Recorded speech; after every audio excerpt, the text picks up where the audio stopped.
Hey, what's good, family? This is Ryan Jackson from Ryan Jackson LLC. Hope you guys are having a blessed and wonderful day. This is Hump Day. We're halfway through the week. Thank Allah, we made it through. Hope you all are having a blessed and wonderful day. And the likelihood that you're not, because we all know we're human, we have those moments. Always remember this: tough times don't last, tough people do. Keep your hope, trust, and faith in Allah, God, and He will see you through. I could definitely bear witness to that. So, getting to the topic for this video, and it's not going to be very long. I was just, I'm a very nostalgic person. So, there's a channel here in the Bay on YouTube that I watch old shows from the 80s. The A Team, Magnum PI with Tom Selleck, not the newer one they did, the one with Tom Selleck, Roger E. Mosley, Larry Manetti, John Hillerman, and what's another show? Yeah, those two. And one thing I could say about the A Team and Magnum PI, they promoted masculinity. Tom Selleck, 6'4", tall white guy, bushy mustache, carried a gun, was a private investigator, drove a red Ferrari around Hawaii, was a ladies' man. But Magnum was masculine. We know Magnum PI played by the great Tom Selleck, who's still acting. He's in Blue Bloods. Been on that show for 14 seasons. 79 years old. Looks good for a 79-year-old white man, must say. Look like he takes good care of himself. Always been a fan of Tom Selleck. He's been in westerns. He's been in a few westerns, but he was he was a masculine man. He was a man's man, and women didn't have a problem with that because they wanted men like that, men who were masculine, men who weren't fearful. Tom Selleck, Magnum PI. Sidebar: did y'all know that Tom Selleck was originally supposed to play Indiana Jones? But the producers of Magnum wouldn't let him do it because he was under contract. And in 1980, when Magnum premiered, there was a writer's strike. So he was out of work. And while the producers, Steven Spielberg couldn't wait, so he hired Harrison Ford. So while they were making Indiana Jones during the writer's strike, Tom Selleck was out of work. Harrison Ford was hired for Indiana Jones, and the rest is history. But Tom Selleck wanted to play Indiana Jones, but again, the producers of Magnum wouldn't let him because he was under contract. And Magnum didn't end up premiering until like December 1980 because they resolved the writer's strike. Interesting, huh? Thought I'd throw that out there. Harrison Ford, another masculine man. Indiana Jones had the fedora, had the whip, was kicking ass. Magnum PI could throw them hands. The A Team, oh my God, Mr. T, Mr. T, him alone. First name Mr., middle name period, last name T. Mr. T played B.A. Baracus,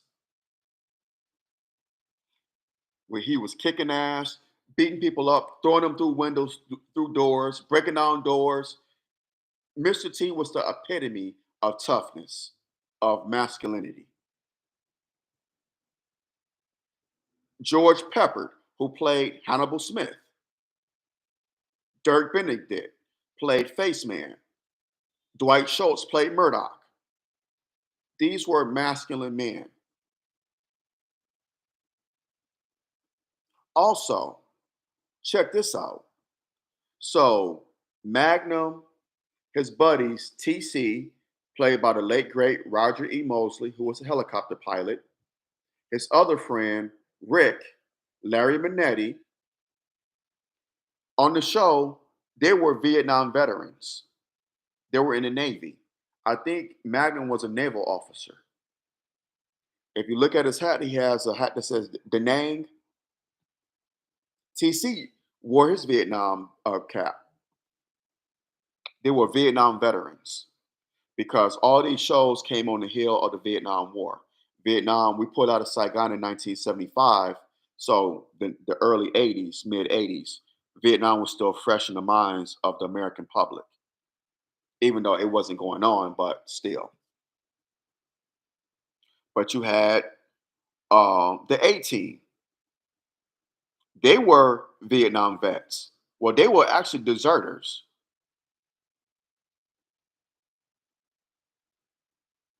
and they were always being pursued by the military, by the army, because they were convicted of a crime they didn't commit, and they were on the lam.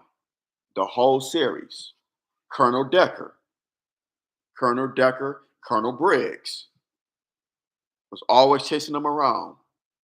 The A team,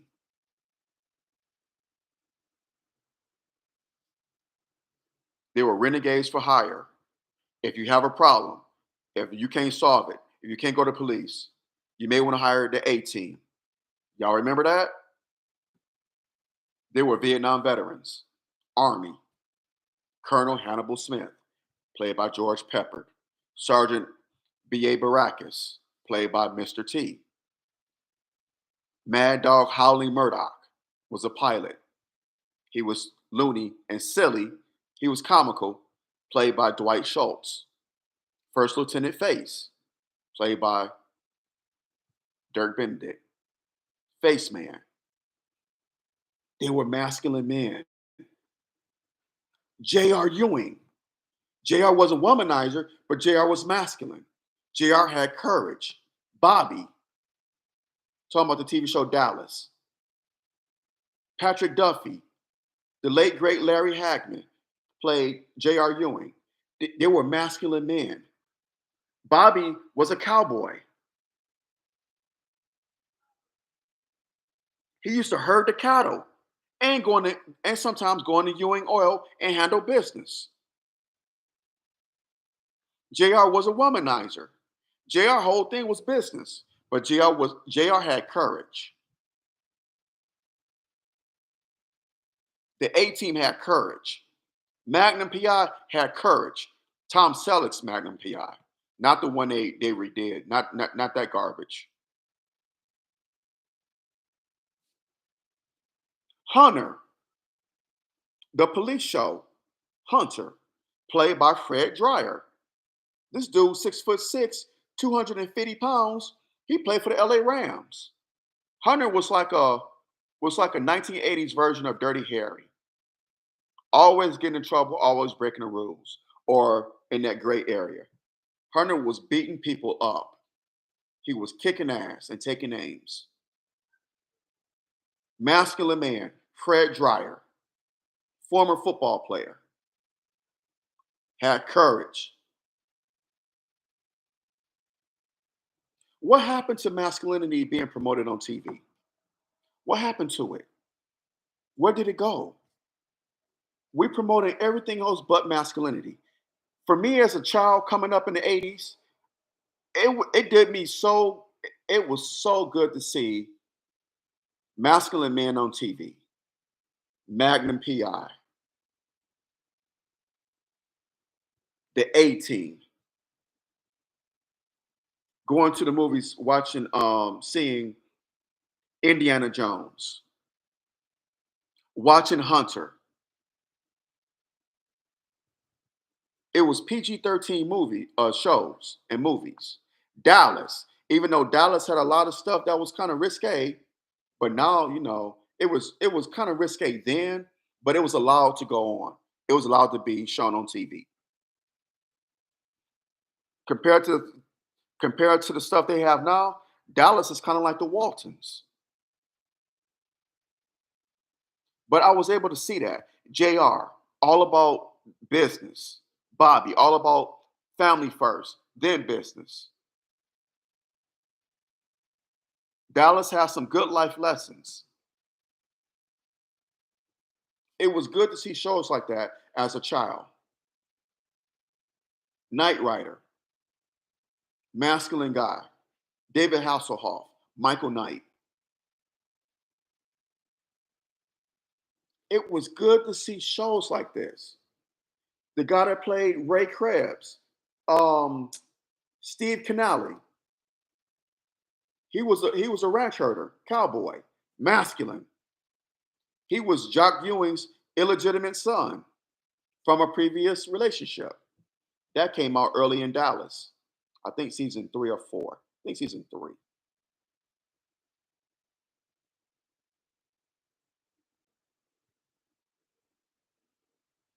Yes, the rock bands with Prince.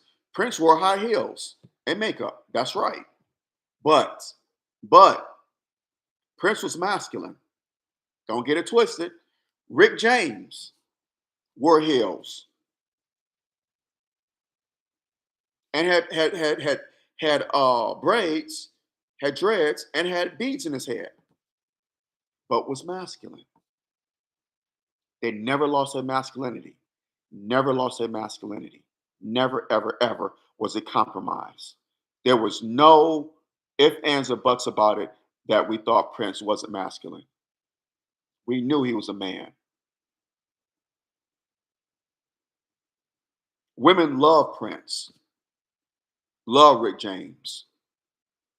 The Isley brothers, this is going back to the 70s when I was born. They wore high heels and sequins, but they were masculine. There was no doubt about it. Ron Isley, his brothers, I can't think of their names right now. Ron Isley, what was his? God, I just know their brothers' names.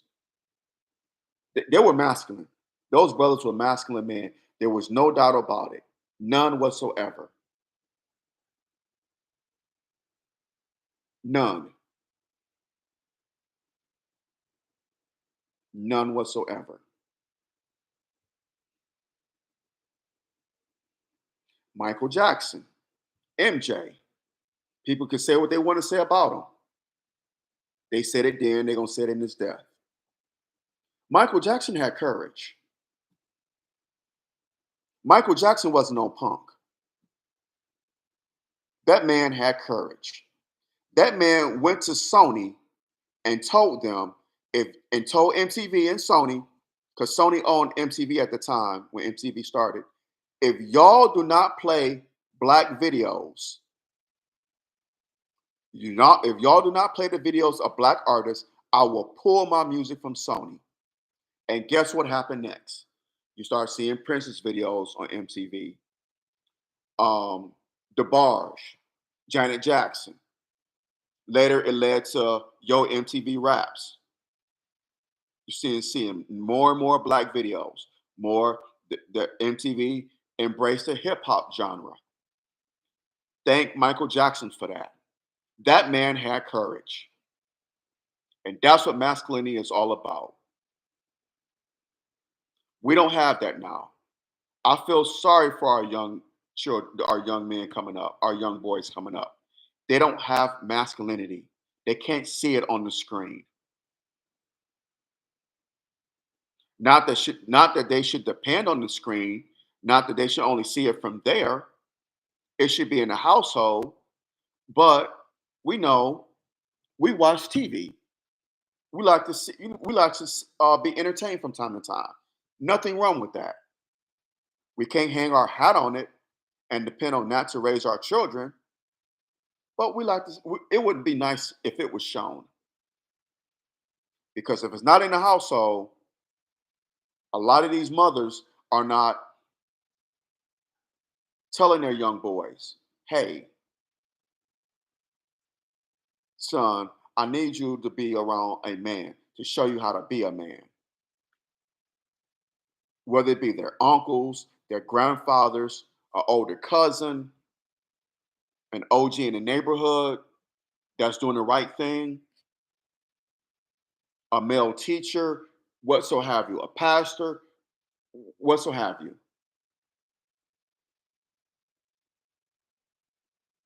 However, I will say this. The FOI, the fruit of Islam, they're in the neighborhood. Single mothers, have your young boys go to the FOI. Let them go to the mosque. Let them see what masculinity is. Discipline. Let them see that. Let them show them that. If you don't want to join the mosque, that's your prerogative. That's your right. But at least let your sons see. Let these young boys see masculinity. That's the epitome. I'm gonna say this, and I'm gonna die on this hill. The fruit of Islam, the FOI, is the epitome of masculinity. The Honorable Minister Louis Farrakhan is the epitome of masculinity.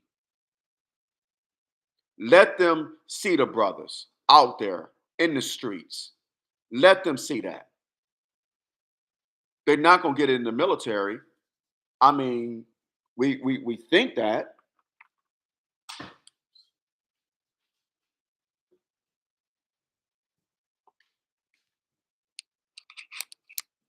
We think that about our military, but hell, our military are allowing transgender commanders. That's right.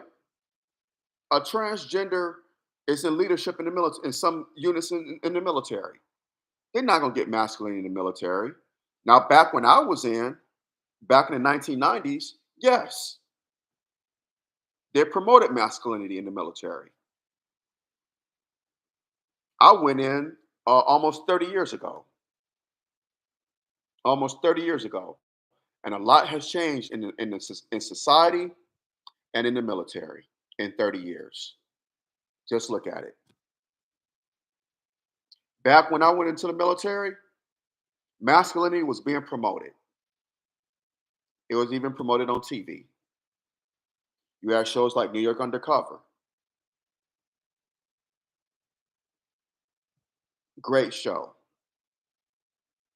Rock. Charles S. Dutton. All these shows promoted masculinity. I feel sorry for our young boys now. I feel sorry for them. Our young, um, these young boys, 5, 6, 7, 8, 9 years old. Because back when I was that age, like I said, I had a father who was the epitome of masculinity in our household. I had uncles who were the epitome of masculinity. I had the brothers at church. That's right, because I grew up in the church. My pastor epitomized masculinity. It was all around me. I didn't have no choice. It was at home. It was when I went over my grandma's house. Even though my grandmother was by herself, but I had my uncles, so I was around masculinity.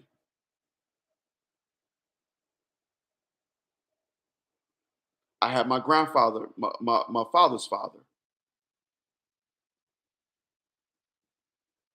I had the brothers at church. I had my pastor, ministers, the elders. When I got older, I had coaches when I was playing sports. My basketball coach. Oh, that guy there. Wow. Coach Royce.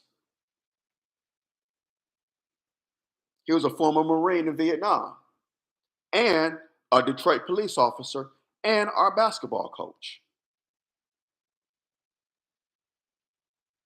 I believe he was a police detective, but he didn't play. He did not play.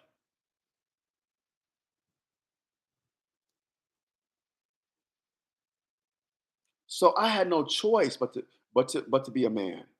It was all around me, and I accepted it. When I turned on the TV, my father and I was watching the A Team. We were watching Magnum PI with Tom Selleck. We were watching Knight Rider. We were watching Dallas. We were watching Airwolf. We were watching Hunter. All these shows that promoted black man, that not black manhood, excuse me. All these shows that promoted manhood, masculinity. It didn't matter if these were most of these shows had white men on it. The fact of the matter was they promoted masculinity. They promoted courage. What are you going to do in the face of adversity? Are you going to be a coward or are you going to face it head on? They promoted that. Now we done we they are effeminizing our black boys. All the stuff on TV. In my last video, I mentioned Kamala Harris. The Democrats want to push this transgenderism. Boys, little boys, you want to be a little girl? That's your right. Little girls, if you want to be a little boy, that's your right. Damn what your parents are teaching you. Damn that. It's how you feel. It's how you feel. I feel like eating some chocolate chip cookies at 2 o'clock in the morning. Does that make it right to do? No. It will feel good to do that, but I shouldn't be eating that at 2 in the morning.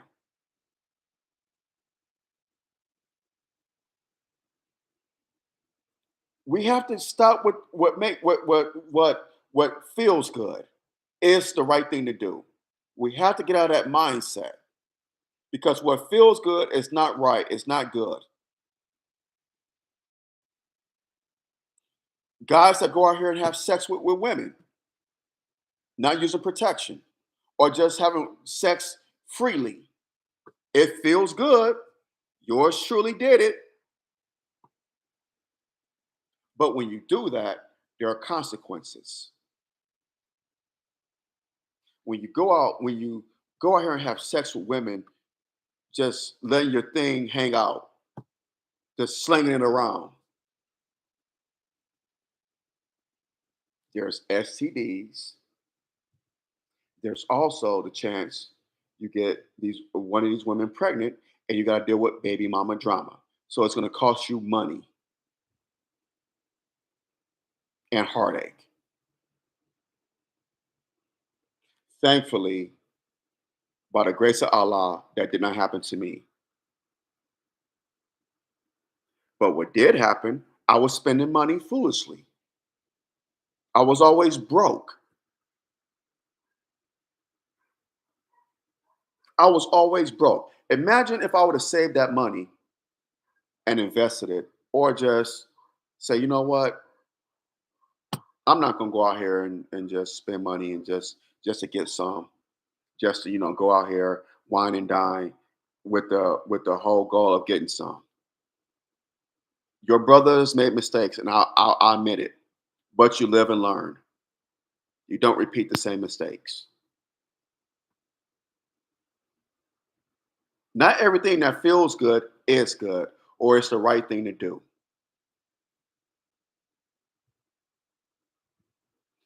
Eating cookies at 2 o'clock in the morning, or potato chips, or whatever, snacks. It may feel good at that moment, but guess what? You go to bed with that on your belly, you develop a gut. You begin to gain weight. You get sluggish.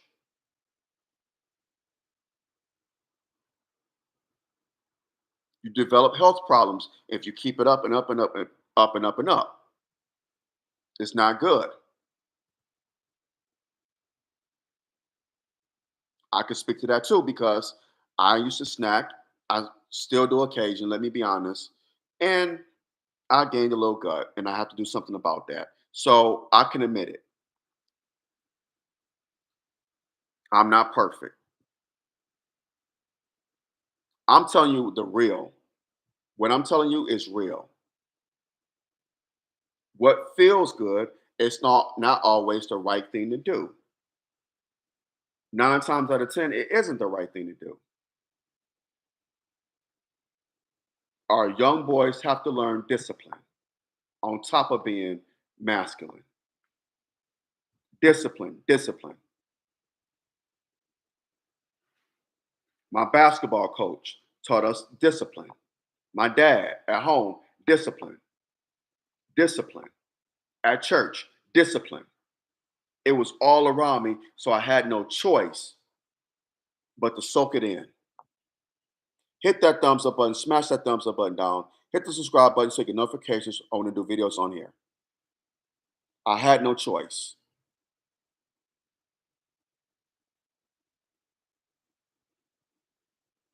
Our young boys need examples of manliness, of masculinity. What was going on with our young boys is wicked, and we should not accept it and allow it to go on, especially black people. We know better. We know better. Single mothers, I implore you, allow your sons to go to the mosque to see the FOI, to join the FOI. Allow them to see what masculinity is, because I said it before, I'll say it again, and I will die on this hill. The Honorable Minister Louis Farrakhan is the epitome of masculinity. The fruit of Islam, the FOI, is the epitome of masculinity. Let them see what it's like to be a great black man. Correction, a great black God. They got that from the messenger, the Honorable Elijah Muhammad. Peace be upon him. Let them see this. Let them. Let them. It behooves them, because we need more masculinity. This war on our black boys is not nothing new. On black men, it's not nothing new. They did it in slavery.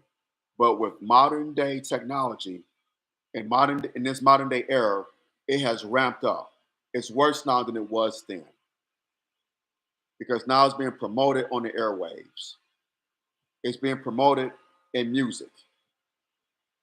Let's stop it. Let's rebuke these demons. Promote masculinity by any and all means. And being masculine doesn't mean how many women you sleep with. Being a player isn't a definition of masculinity. That's the definition of cowardice, of stupidity. Yours truly bought into that. And many people in my family did. But again, that's not the definition of masculinity. How many women you can sleep with. You being a player, that's not masculinity. Masculinity is taking care of a family, going to work, even when you're sick, taking care of your family, being a father to your children. That's masculinity. Let's promote that.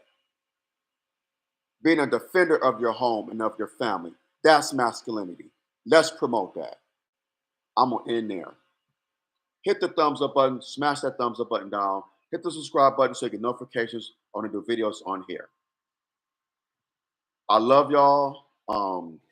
Share this video. Share it, share it, share it. Share it. Let's have a conversation, because it's needed. There may be some who disagree, but I don't see how you can. How can you disagree with our young black boys learning masculinity? I don't understand how someone could disagree with that. How that could be a problem. But in the likelihood someone does disagree, use logic and respect, not emotion and disrespect in your disagreement. Let's agree to disagree without being disagreeable. Brothers as well as sisters, y'all be safe out here. Be safe, beware, and be aware. Satan comes to kill, steal, and destroy now more than ever before. So please be safe. Whether you're going to work, coming home from work, running errands, school has started back in some parts of the country, taking your kids to school or picking them up, whatever the case may be. On vacation, be safe. I love y'all. Have a blessed and wonderful day. Support the podcast, support my YouTube channel here. Have a blessed and wonderful day. I love y'all. I'm out. Assalamu alaikum.